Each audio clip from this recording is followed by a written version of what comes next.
सत साहिब सतगुरुदेव की जय। बंदी छोड़ कबीर साहिब जी की जय। बंदी छोड़ गरीबदास जी महाराज जी की जय। स्वामी राम देवानंद जी गुरु महाराज जी की जय हो।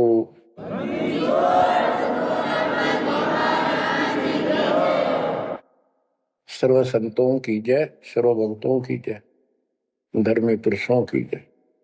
श्री काशी धाम की जय, श्री सुडानी धाम की जय, श्री क्रोथा धाम की जय, श्री बरवाड़ा धाम की जय। सत साहिब परमपिता परमात्मा की प्यारी आत्माओं, परमेश्वर कबीर जी ने आपके ऊपर विशेष रजा की है। आप अमर कथा सुन रहे हो, सत्यनारायण कथा सुन रहे हो, और आप कहीं भी बैठे हो, दाता ने कैसी दया कर दी। चलते फिरते बैठकर परमात्मा का गुणगान सुनो। बच्चों, ये सत्संग जो है ये आध्यात्मिक पढ़ाई है, ये आध्यात्मिक शिक्षा है। इसको समझने के लिए भी काफी समय की आवश्यकता है। जैसे बच्चे स्कूल जाते हैं, यानी 15-16 वर्ष तक तो वो टोटली फ्री होते हैं। अपनी पढ़ाई करो, ट्यूशन लगवाओ, क्लास में पढ़ो।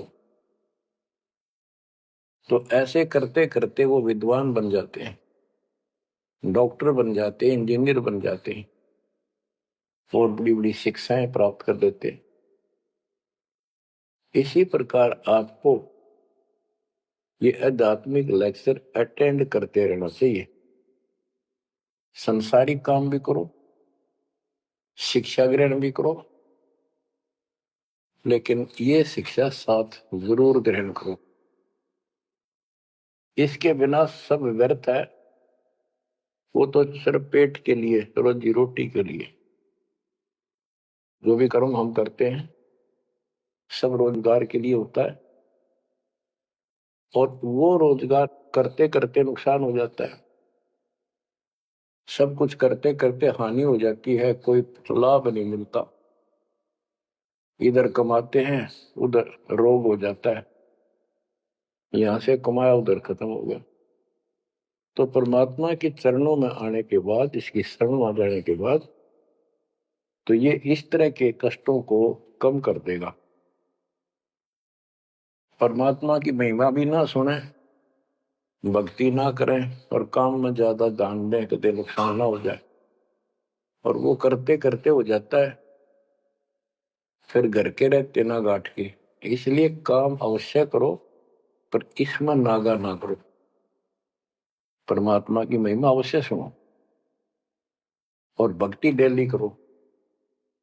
सुबह दोपहर शाम के परमात्मा की स्तुति। आजकल तो अनपढ़ भी कर सकते हैं, मोबाइल घर घर है, उसमें लगाओ आरती सुबह दोपहर शाम की, आराम से सुनो। काम भी करते रहो, खाना बना रहे हो, आरती चल रही है, बहुत बढ़िया, ध्यान आरती में रहेगा। जैसे ड्राइवर गाड़ी चलाते हैं, ड्राइविंग तो बहुत सावधानी का काम होता है, लेकिन उसमें बातें करते रहते हैं, वो चलाता भी रहता है। इसी प्रकार इस समय का ऐसे सदुपयोग करो, सुमन भी करो, गाड़ी भी चलाओ, तो आरती भी लगा लो, उसके अंदर चलते रहो, सुनते रहो। तो परमात्मा ने आपके ऊपर रजा करने में कसर नहीं छोड़ रखी। और अब आप भी चौकस हो जाओ, सतर्क हो जाओ, समर्पित और दृढ़ हो जाओ। तो बच्चों, ये है वो तत्व ज्ञान। और अभी तक तो हमारे को अध्यात्म का सिर पैर भी ज्ञान नहीं था।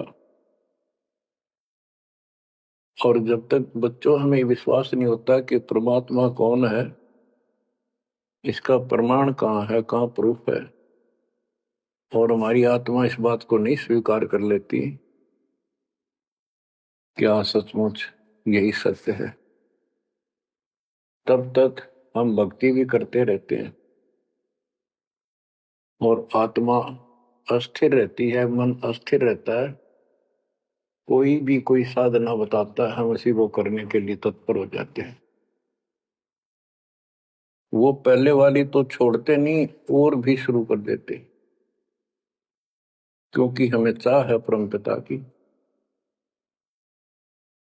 हमें इस बात का एहसास है कि एक शक्ति है जो हमारे दुखों का निवारण करती है, किस्मत से भी अलग देती है।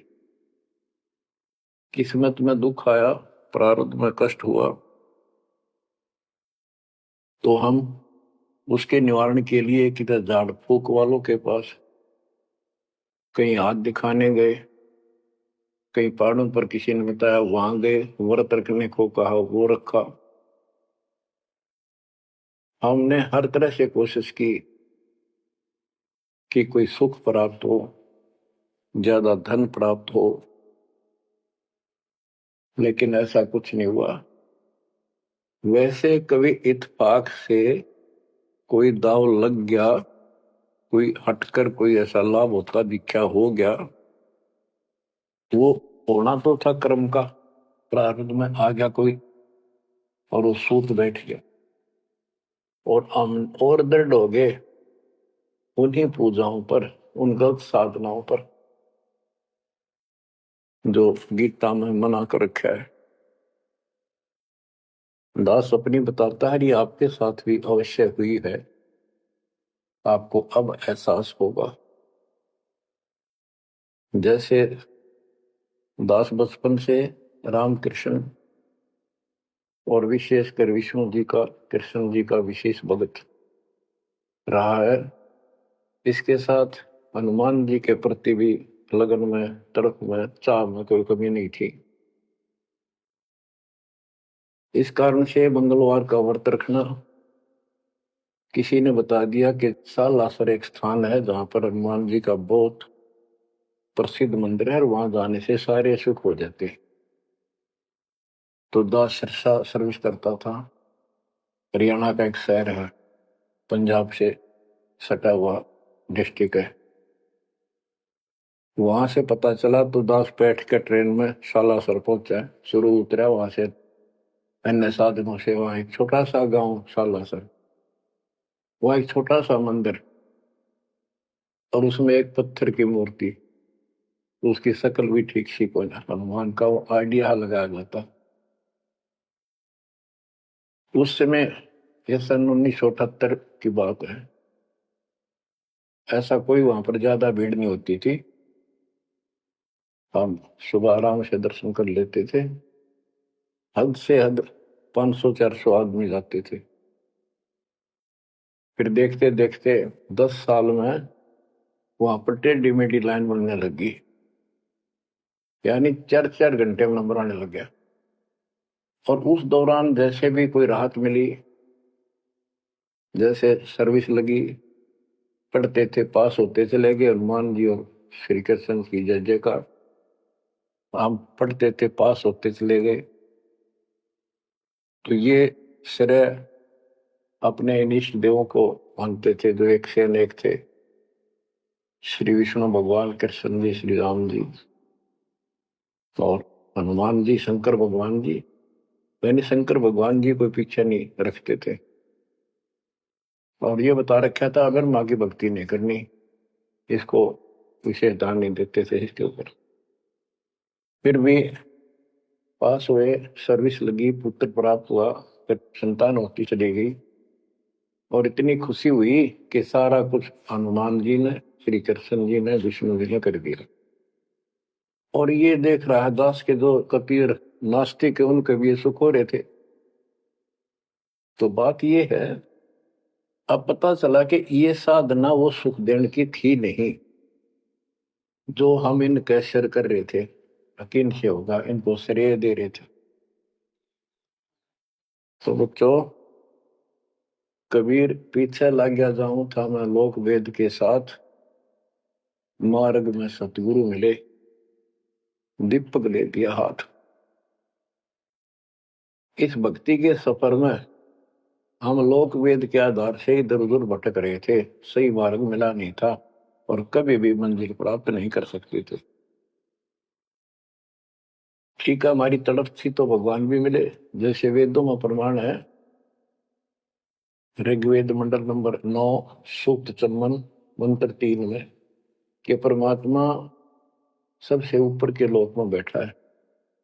फिर ऋग्वेद मंडल नंबर 9 सूक्त 82 1 2 3 में, ऋग्वेद मंडल नंबर 9 सूक्त 86 के 26 27 में, ऋग्वेद मंडल नंबर 9 सूक्त 96 के 16 से 20 तक, ऋग्वेद मंडल नंबर 9 सूक्त 94 का मंत्र 2, 95 का मंत्र नंबर 1। इन सब में मिलाकर एक निष्कर्ष निकलता है कि परमात्मा ऊपर से गति करके आते हैं और यह अच्छी आत्माओं को मिलते हैं। एक कविता काव्यनों यानी लोकोक्तियों, शब्दों, वाणियों, साखियों के माध्यम से अध्यात्म ज्ञान अपने मुख कमल से बोलकर सुनाते हैं और वो एक कवि की तरह आचरण करते हुए वर्जम घूमते फिरते और अपने मुख कमल से वाणी बोल करके भक्ति की प्रेरणा करते हैं और गुप्त भक्ति के, परमात्मा की साधना के गुप्त मंत्रों का आविष्कार करते हैं। जैसे गरीबदास जी ने बताया है, कबीर साहब बताते हैं, गरीब सोहम शब्द हम जग में लाए, सार शब्द हमने गुप्त छिपाए। यानी सोहम शब्द किसी भी ग्रंथ शास्त्र में, जिनको शास्त्र मानते रहे हैं 600 साल पहले पहले, उनमें नहीं है। और सोहम नाम का प्रचलन बहुत पहले से चल रहा है, पर इन किताबों में नहीं था। क्योंकि कबीर साहब कहते हैं, हम बैरागी ब्रह्म पद सन्यासी महादेव, सोहम मंत्र दिया शिव जी को करे हमारी शेष। उनको ज्ञान समझा सबको। ज्ञान इतना गजब का है, एक बार आत्मा जरूर पकड़ लेती है और नाम की भी इच्छा करती है, तो उस समय जब परमात्मा अपना ज्ञान सुना रहे होते हैं, काल निकल जाता है उस आत्मा से और आत्मा ध्यान से सुनती है, सत्य मान लेती है। तो इन्होंने ब्रह्मा जी ने, विष्णु जी ने, शिव जी ने सबने नाम दे दिए। इनमें सॉफ्टवेयर लगा दिया परमात्मा ने। विष्णु जी में हरियम का, शिव जी में सोम का, ब्रह्मा में ओम का, और वही आज हमारे को लगा दिया। अब हम अपना काम इनसे डायरेक्ट ले रहे हैं। तो कहने का भाव ये है कि जिस समय परमात्मा अपना ज्ञान सुनाते हैं, काल भाग जाता है। परमात्मा के वहां से आते ही काल प्रवेश कर जाता है, उनकी बुद्धि को फेर देता है। इसी कारण से दोबारा इन्होंने परमात्मा की वाणी सुनी नहीं, विचार नहीं सुना और ये धोखा खा गई।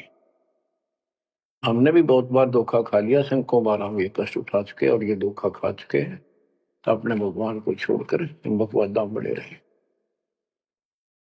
मानुष जन्म पाएकर खोवे, सतगुरु विमुखा युग युग रोए। बच्चों,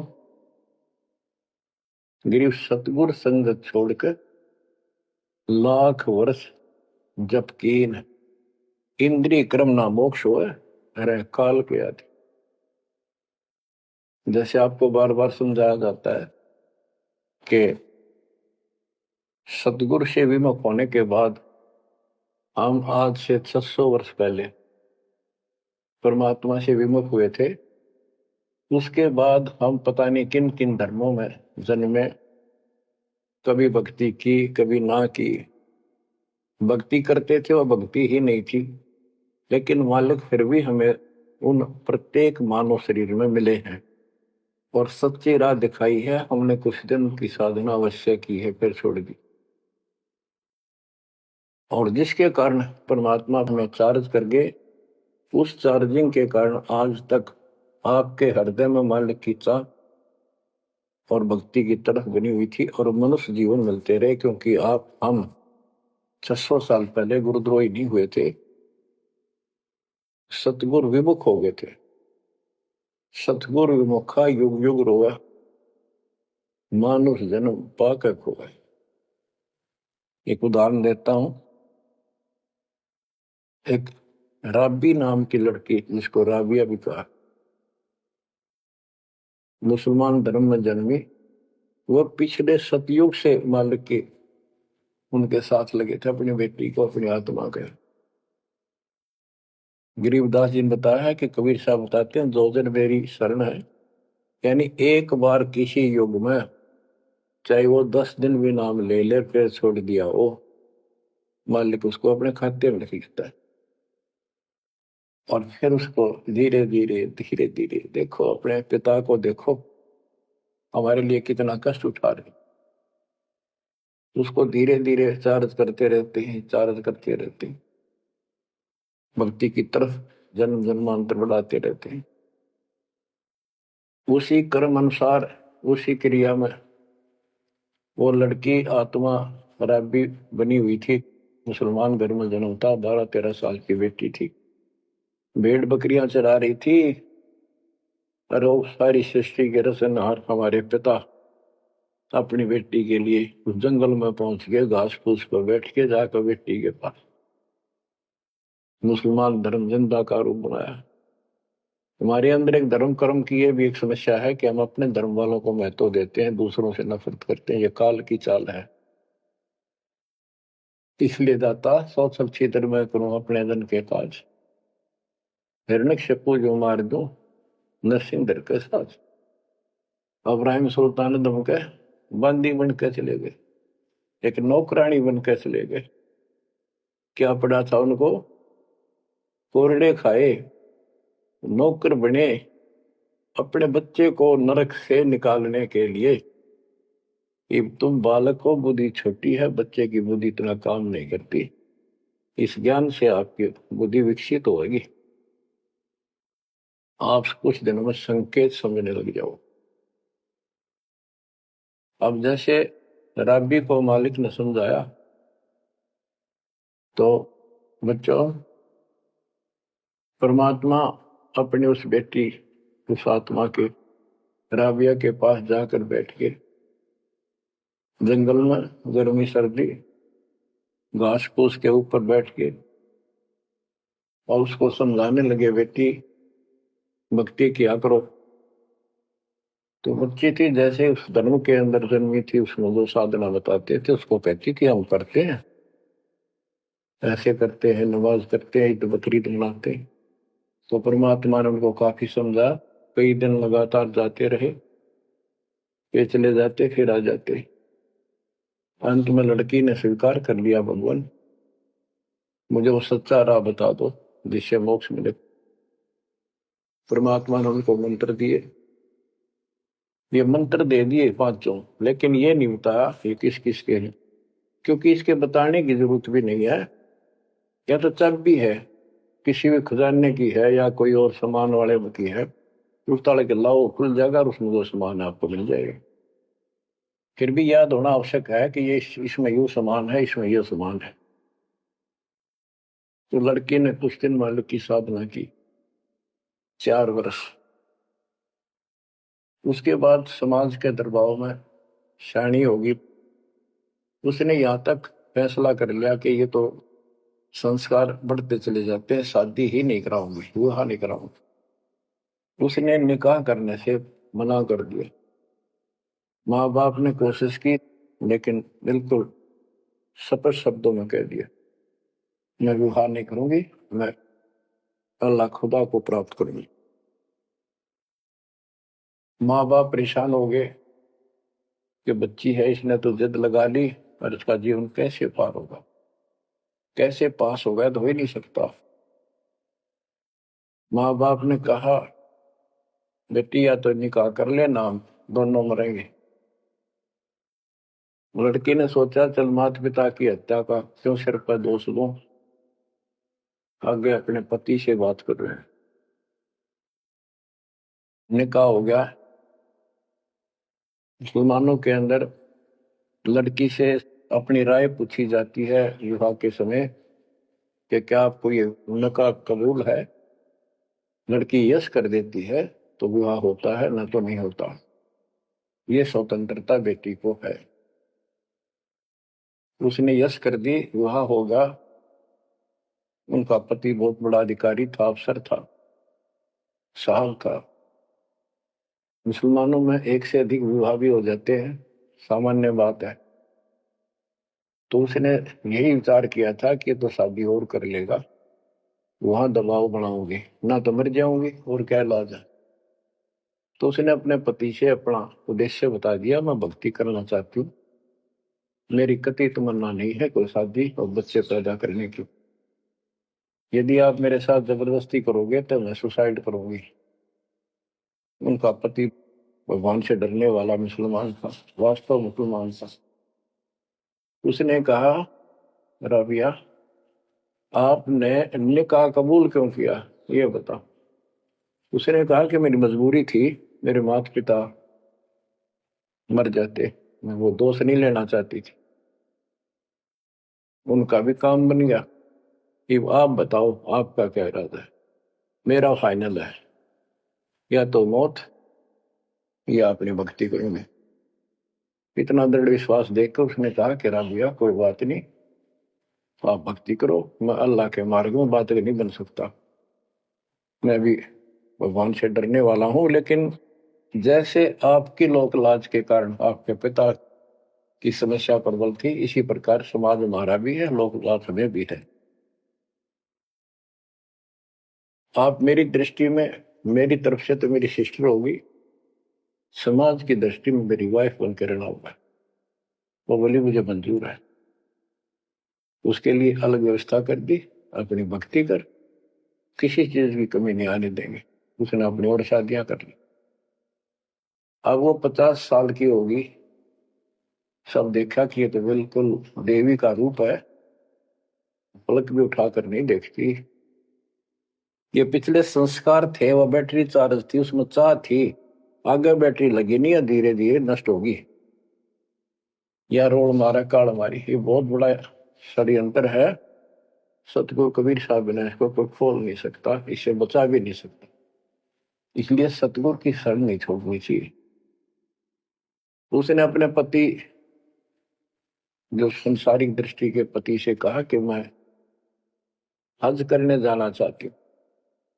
उसके पति ने कहा, बहुत खुशी की बात है, मुझे पुण्य मिलेगा आपके सहयोग में, और कोई व्यवस्था ऊंट घोड़े की करवा देता हूँ, उस पर आराम से बैठ कर जाइए। बोली नहीं, मैं पैदल जाऊंगी, क्योंकि ये आस्था हमारी भगवान के प्रति अहंकार में नहीं, ऐसे जावा तो और बढ़िया है, ये वो शुरू से धारणा है।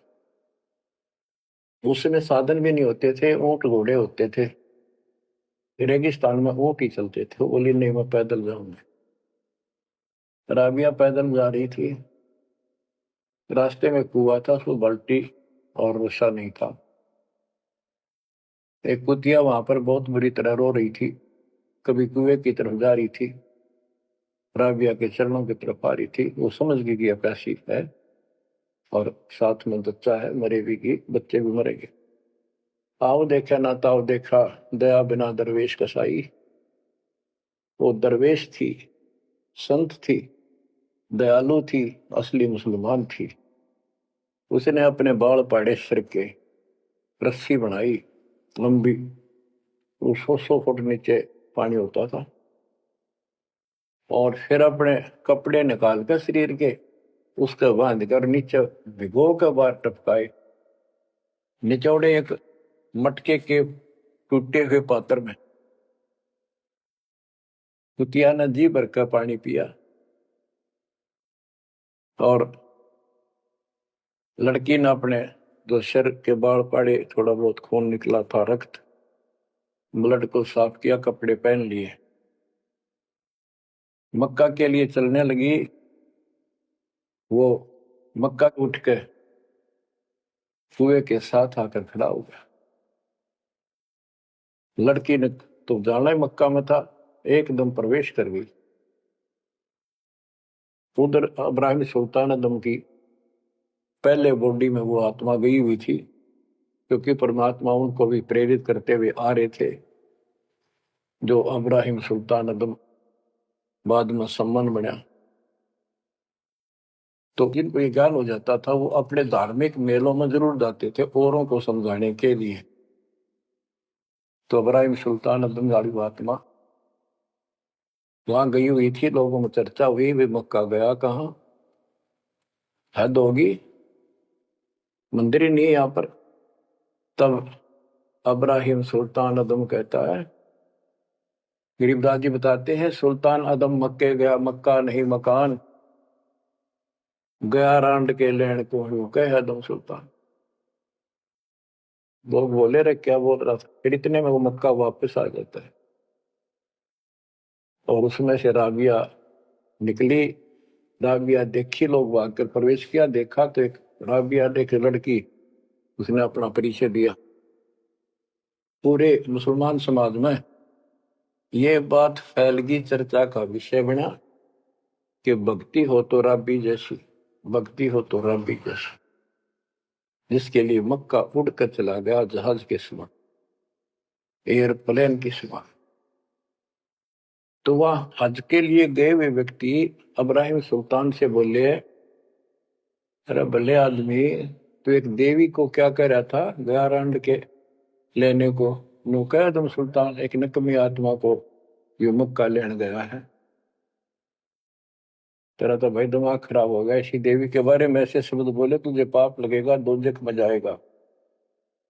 तब उसने उनको बताया, ये कभी आत्मा इसके लिए आए थे, इसको वहां मिले थे ऐसे ऐसे, और इसने वो सत भक्ति छोड़ दी, क्योंकि परमात्मा साधु रूप में कहीं प्रकट हो जाते हैं, ये उनका एक नियम है, अच्छी आत्माओं को मिलते रहते हैं। तो अब्राहिम सुल्तान वाली आत्मा को बताया था कि ऐसे एक राबी नाम की बेटी है, उसको भी मैंने ज्ञान दिया, पर नालायक ने वो भक्ति छोड़ दी, दुख पाव में। तो उसने बताया कि इसको सत भक्ति मिली थी, डरे डोना ही है यार, उस पिछली साधना के कारण ये सब कुछ हो रहा है। परंतु उन लोगों के अबन में कहाँ समाने वाली थी अब बात, तो अक्षरों में। उस जीवन को पूरा करके वो लड़की, वो आत्मा अगले जन्म में एक बांसुरी नाम की लड़की बनी, जन्म हुआ। धार्मिक शब्द सुनाया करती थी, बड़ी प्रबल, क्योंकि प्रेरणा थी, उसमें भी अनमैरिड रही वो। और यहां तक विचार कर लिया कि ये सुना है मक्के में जो मरता है वो सीधा जन्नत में जाता है, स्वर्ग में। तो इससे बड़ी अवसर कहाँ मिलेगा, वरदोस्ता होगी। मक्के में अपनी गर्दन काट दी और चढ़ा दी, सब जगह ये चर्चा होगी, भाई बांसुरी तो जन्नत में जाएगी, सिद्ध दरवाजे खुले हैं। अब बताओ, वो तो लोक वेद था, तत्व ज्ञान क्या कहता है। उसके बाद वो लड़की अगले जन्म में फिर लड़की रूप में जन्मी, युवा होकर वैश्या का जीवन दिया, सारा जीवन गंदे कर्म करो, एक भी अच्छी सोच नहीं, छोड़ दिए कर्म काल में।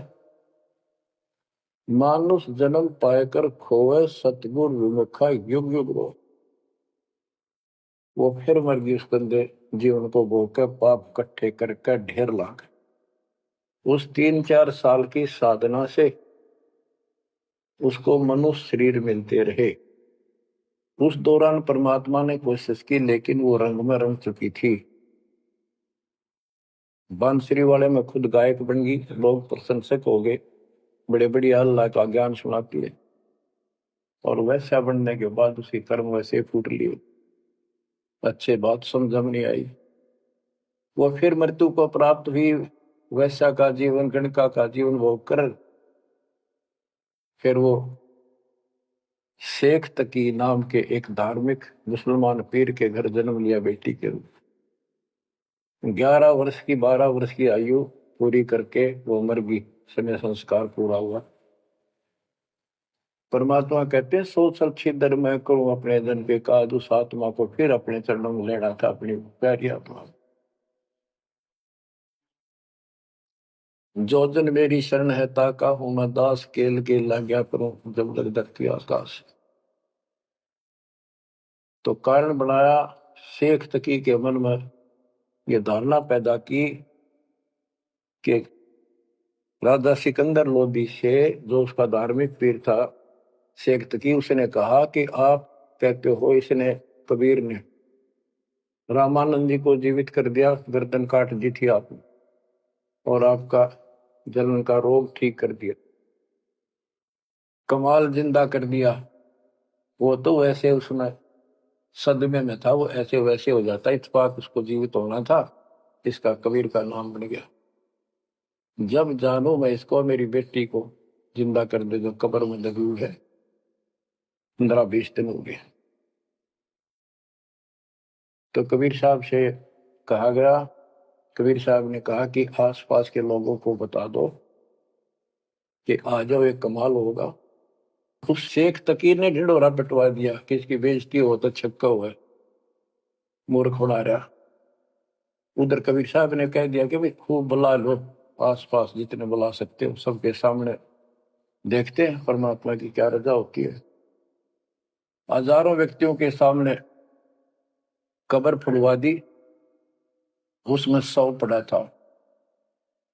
कबीर साहब ने कहा एक शेख तकी की बेटी जीवित हो जा। लड़की नहीं जीवित हुई, फिर दोबारा कहा, फिर भी जीवित नहीं हुई। शेख तकी नाचन लग गया, खुल गई पोल डोंगी की। देखो ये बकवास करता था, सुन लो भाई, है डोंगी पाखंडी झूठा। तो परमात्मा ने कहा कि शेख तकी तू कोशिश कर ले।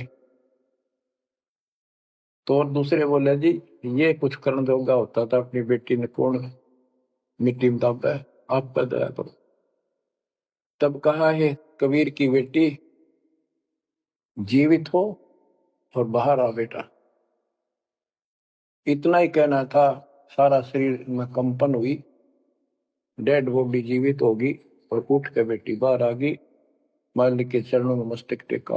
1.5 घंटा तक अपनी पिछली गलतियां और कबीर भगवान की समर्थता सबके सामने बताई, और कहा कि ऐसे ऐसे मुझे भगवान मिले थे अल्लाह, ये खुद अल्लाह अकबर है, पूरी सृष्टि के रचने वाले, सबके दुख दूर करने वाले। मेरे कर्म फूट गए, मैं इनको छोड़कर ऐसे ऐसे गंदे जीवन जी के मैं आज फिर इनकी कृपा हुई, मेरे जीवन शेष नहीं था। पशु पक्षी बनने वाली लाइन में खड़ी थी, ये परमात्मा वहां पहुंचे और धर्मराज के दरबार में मुझे पेश किया, वहां से मेरे कागज निकाल दिए और मुझे साथ लेकर यहाँ के छोड़ा। बोलो सतगुरु देव की जय हो, बंदी छोड़ कबीर साहिब की जय हो।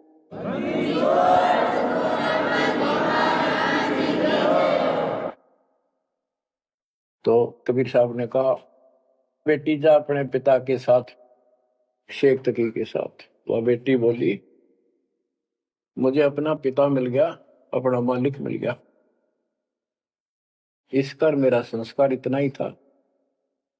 आप मेरे पिता हो, सारी सृष्टि के मालिक हो, मैं तो आपके साथ रहूं। अपने गुरु के मैं संग संग होली, अपने गुरु के मैं संग संग होली, सखेरे मोहे नेकन आई लाज, आज मोहे गुरु दर से दिखाए।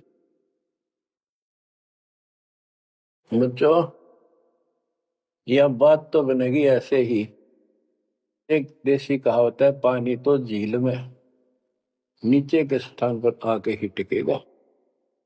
वैसे पलट में कितना ऊंचा चढ़ जाए लेकिन टिकेगा वहीं आके। मन का तूफान बकवादों का, कहीं धक्के खा लो, आके बात बनेगी सतगुरु शरण। गरीबदास जी कहते हैं गरीब सतगुरु संगत छोड़कर लाख वर्ष जब की, इंद्रिय कर्म ना मोक्ष हो, रहे काल के आखी है।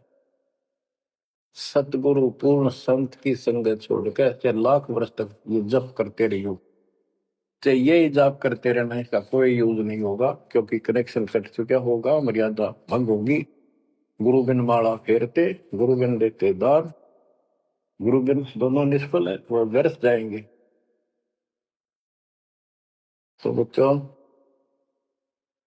परमात्मा हमारे लिए भटक रहे हैं, इन पिछली गलतियों से सबक लो, इनको फिर से ना दोहराना। जैसे आपको बताया है कि कबीर भगवान है, ये सारी सृष्टि के रचने वाले हैं, ये हमारे पिता, हमारे जनक है, हमारे कष्टों को दूर करने वाले संकट मोचन यही है। लेकिन हम इनको छोड़कर अन्य उपासना करते रहे हैं। जैसे गीता अध्याय 16 श्लोक 23 और 24 में स्पष्ट कर दिया है कि शास्त्र विधि को त्याग कर जो अपनी मर्जी से इच्छा से मनमाना आचरण करते, मनमानी साधनाएं करते हैं जो शास्त्रों में प्रमाणित नहीं है, उनको न तो कोई सुख हो, न कोई सिद्धि प्राप्त हो, कार्य सिद्ध हो जिससे, और न उनकी गति यानी मोक्ष हो। तो भक्ति करते इसी के लिए है। ये तीनों नहीं हुए तो उस भक्ति का फायदा क्या, जड़े ढोने वाली बात। तो बच्चों, आपको बताया सभी वेदों और ग्रंथों से सिद्ध कर दिया कि कबीर भगवान है। वेदों को तो पूरा विश्व मानता है और हिंदू समाज तो इस पे कुर्बान है। उसके बाद दूसरा नंबर गीता वेदों से भी प्रथम आ चुकी है वर्तमान में, क्योंकि इसमें ज्ञान बिल्कुल संक्षिप्त में और बहुत तिरपाई सीरीज में। तो इसलिए इनमें सबसे आपको प्रमाणित कर दिया कि कौन सी भक्ति करनी है, कौन सी ना करनी है। गीता अध्याय 16 के 23 में तो बता ही दिया कि शास्त्र विधि को त्याग कर मनमाना आचरण करते उनको कोई यूज नहीं। 24 में कहा कि इससे तेरे लिए अर्जुन शास्त्र ही प्रमाण है, कर्तव्य जो साधना करने योग्य है और अकर्तव्य जो ना करने वाली है, इन्हीं के आधार से करो। गीता अध्याय 9 श्लोक 25 में कहा कि भूत पूजने वाले भूतों को प्राप्त होंगे, पितर पूजने वाले पितरों को प्राप्त होंगे, देवताओं की भक्ति करने वाले देवताओं को प्राप्त होंगे, और मेरी भक्ति करने वाला मुझे प्राप्त होगा। अपनी साधना का पूरी गीता में 8वें अध्याय के 13वें श्लोक में एक मंत्र बताया है, ओम इति एक अक्षरम ब्रह्म व्यवहारण माम अनुसमरण यह प्रयाति तजन देव से याति प्रभाव। मुझ ब्रह्म का केवल एक ही मंत्र है जिसका जाप करना अंतिम शास्त्र जो इसकी साधना करता है वो मेरे से इस ओम से प्राप्त होने वाली गति को प्राप्त होता है। वो गति कौन सी है, इसके लिए आपको, क्योंकि ये एक लेक्चर है, पीरियड है जो दास आपको दे रहा है, और इसमें टीचर पहले दिन से लेकर 1 साल तक यह पढ़ावा है, तब जाकर के बच्चों के दिल में स्वभावत है 100 बार पढ़ा ले तो भी पढ़नी पड़ती है, तभी उसके ऊपर विश्वास उतर जाता है, वो हृदय में जम जाती है। श्री देवी भागवत के 6ठे सकंद में हिमालय राजा को देवी, वो देवी का परम भगत था, कुछ बातें नहीं हो रही थी, तो उसने कहा मुझे मोक्ष दो। धन तो बहुत दे दिया आपने, तो उसने कहा मोक्ष, ये झूठ बोले ने ज्ञान तो है नहीं, और उस भक्ति का ज्ञान इनको, क्योंकि उन्हें वो खत्म कर दिया जो मूल ज्ञान था, सूक्ष्म वेद का वो पार्ट हिस्सा। तो इसने कहा कि ओम का जाप कर। राजा हिमालय से श्री देवी ने कहा, दुर्गा ने, ओम का जाप कर और सब बात छोड़ दे, वो ब्रह्म दिव्य आकाश रूपी ब्रह्म लोक में रहता, उस ब्रह्म को प्राप्त हो जाओगे, तुम्हारा कल्याण हो। गीता अध्याय 8 श्लोक 16 में बताया है कि ब्रह्म लोक में गए वे भी सब पुनरावृत्ति में है। गीता चारों वेदों का सारांश है, ये वेद है। जितना इसमें वेदों वाला ज्ञान है वो सत्य है, कुछ काल ने अपना मिलावटी किया है, वो अलग दिखाई देता है, वो केवल युद्ध कराने के लिए अटकलबाजी इसने की है और बीच में अपना तड़का भी लगाया है। वो साफ निर्णय हो गया, क्योंकि सूक्ष्म वेद सब कुछ है, उससे सभी छट गया अलग अलग से, ये गलत है ये ठीक है।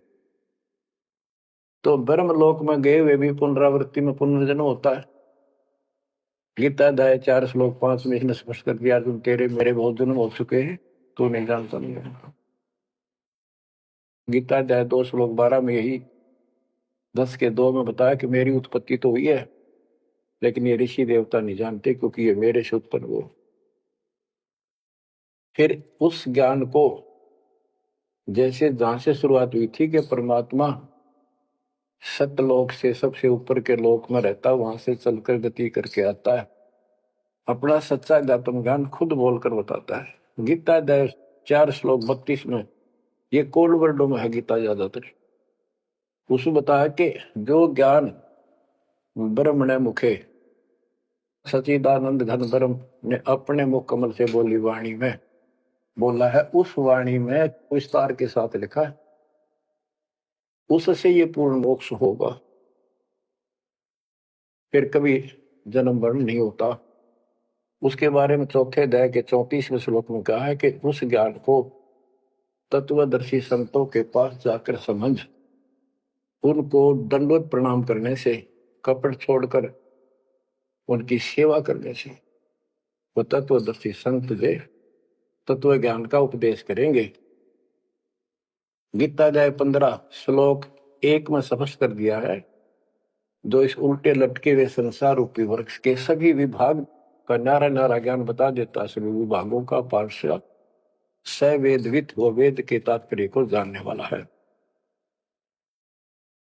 गीता अध्याय 15 श्लोक 4 में कहा है कि उस तत्व ज्ञान के प्राप्त होने के पश्चात उस तत्व ज्ञान रूपी शस्त्र से इस ज्ञान को काट कर, यानी तत्व ज्ञान को ठीक से समझकर उसके पश्चात परमेश्वर के उस परम पद की खोज करनी चाहिए, जहां जाने के बाद साधक फिर लौटकर संसार में कभी नहीं आते, और उसी की भक्ति करो जिसने सारे संसार रूपी वृक्ष को बनाया है, सृष्टि रची है। बच्चों, ये है वो तत्व ज्ञान, ये है वो मूल ज्ञान, सार ज्ञान निष्कर्ष निकाल के रख दिया गया है। अब गीता बोलने वाले ने कहा है कि उस तत्व ज्ञान के अंदर सब कुछ निष्कर्ष है, उसको समझो।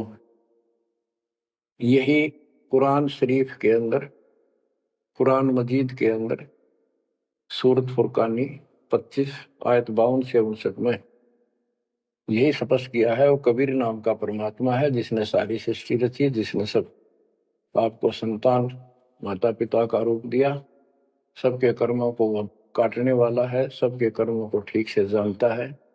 6 दिन में सृष्टि रच के जो 7वें दिन तखत पर जा विराजा, उसकी खबर किसी बाखबर से पूछो। गरीबदास जी कहते वेद कतेब एक है भाई, और वेद कतेब का ज्ञान है दूर, वो संतों का मार्ग दूर। ये अधूरा ज्ञान है, जब इसमें स्पष्ट है ही नहीं, जब ये कह दिया कोई और बताओगा तो वो और अब आपके सामने है, आपको प्राप्त हो चुका है। अब भी बच्चों नहीं समझोगे तो कौन सी विधि अपनाएं जो आपकी आंखें खोले। कबीर द्वार धनी के पड़ा रहे, धक्के धनी के खावे, 100 काल झकझोरी कर द्वार छोड़ नहीं जावे। अब आपने इतना करना है, इस ज्ञान को समझकर मालिक से दूर ना होना, सतगुरु विमुखा मत हो जाना। इसमें आपको अच्छा लगे चाहे कोई कष्ट लगे, वो कष्ट भी गॉड गिफ्ट होगी। हो सकता है पता नहीं कौन सा पाठ सा कष्ट आपका हल्के में टल रहा हो, पर जल्दी ना करा करो, और तो धरती पर कहीं जा रही हो तुम्हें कभी राहत नहीं मिलेगी। तो बच्चों, मानत ना मन मोरा साधो, मानत ना मन मोरा रे, बार बार मैं ये समझाऊं जग में जीवन थोड़ा रे, बार बार मैं ये समझाऊं जग में जीवन थोड़ा। दुविधा दुर्मति चतुराई में जन्म गया नर तोरा रे, अब भी आने में लो सत्संग में, करो गुरु ज्ञान पर गौरारी। अब भी आने मिलो सत्संग में, करो गुरु ज्ञान पर गौरारी। शरण पड़े को गुरु संभाले, जानिक बालक भोला रे। कह कबीर तुम चरण चित राखो, जो सोई में डोरा रे। कह कबीर तुम चरण चित राखो, जो सोई में डोरा रे। मानत ना मन मोरा साधो, मानत ना मन मोरा रे। बार बार मैं ये समझाऊं, जग में जीवन थोड़ा रे। बच्चों, जैसे धागा सुई में चिपका रहता है, ऐसे लटके रहियो परमात्मा के दास के चरणों, मोक्ष मिलेगा सत साहिब।